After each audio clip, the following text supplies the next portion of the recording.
tulai mai le fionga le tai o le tuangai ia tua tu le vano le fionga ele a fai le fionga ele se i mai pelo tau tele tu la fono ne mai tu la fono wa tal fenga foi le toe teu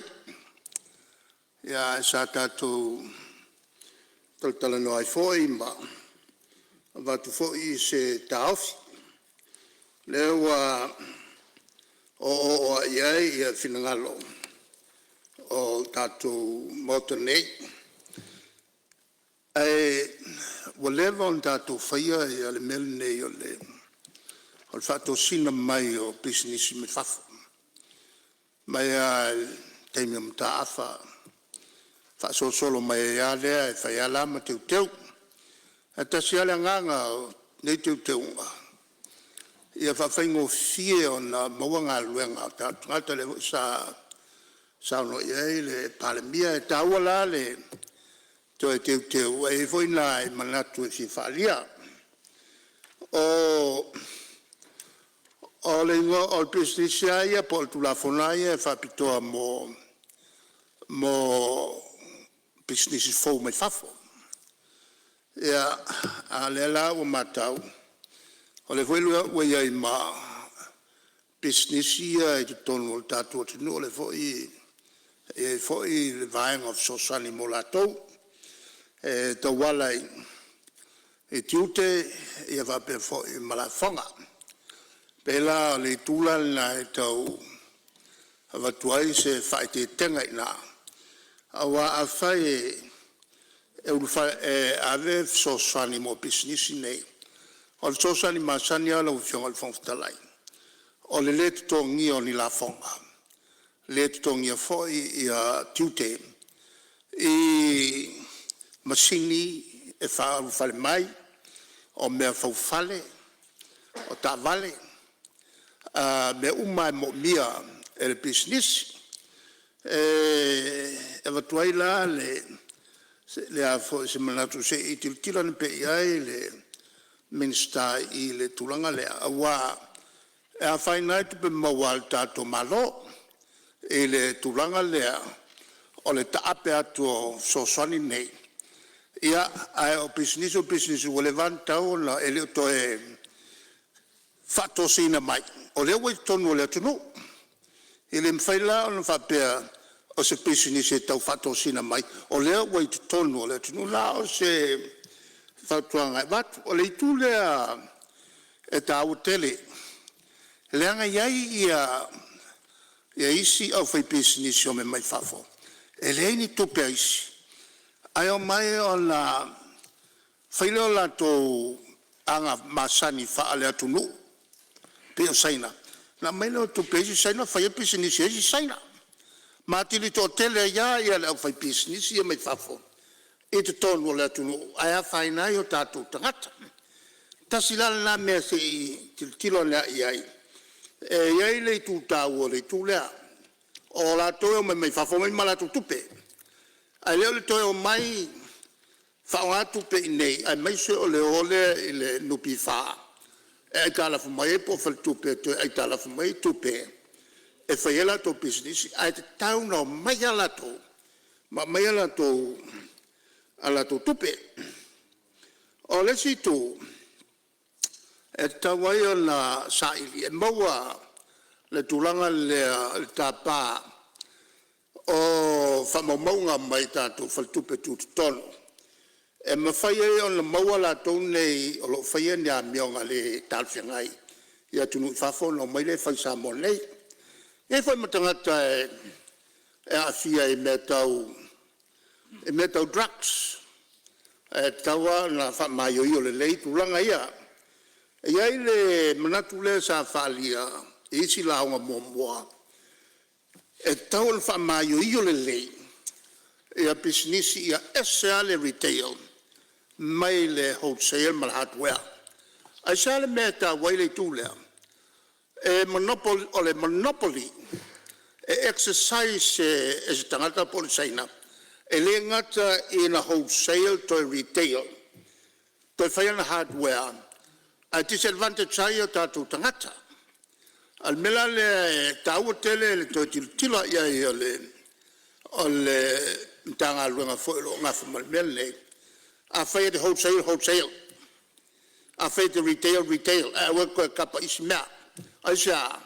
langa leo le a exercise single monopoly, o le a pulea atoa ia oloa, matau oloa, a whengatai ina isi o tātou tangata, o tam whaifoi ta watia e o latou ainga. E iei le tūtāua, o mene o a fwoi o toi siaki, o sitiseni, o tangata o mai. E le leo na siaki le leo latou sitiseni, e ia sila fia le atunu ue o mai ai. O le si tu, o le tātou lisi lea tau o la whaleo whapitoa mo tātou tangata. Leo tau manatu pena o leono ia lisi lea na watu o tātou whono. E leo au fiai le tele, lea la saunoa si sui, isi tue ngā pisini se taunta fiofia mo tātou tangata. E tai pela o suetosi, e tai pe o formai, tai pe o loia, o isi atunu, e mese kukuila. E o kua kako suetosi, ma tātou loia, sa ngā kakalai kukuila, o la fo ia la tau loia, lela, lai pui lea tutuila, ia awalava ni sawa tu in tatu loia pon tatu accountant fatuni la to business i Amerika Samoa e fai fo i se tu no le lila on se i kilo pe ia le mtanga luanga ile tulanga ia o me o lo fai i se tu no e au fia fo ila ma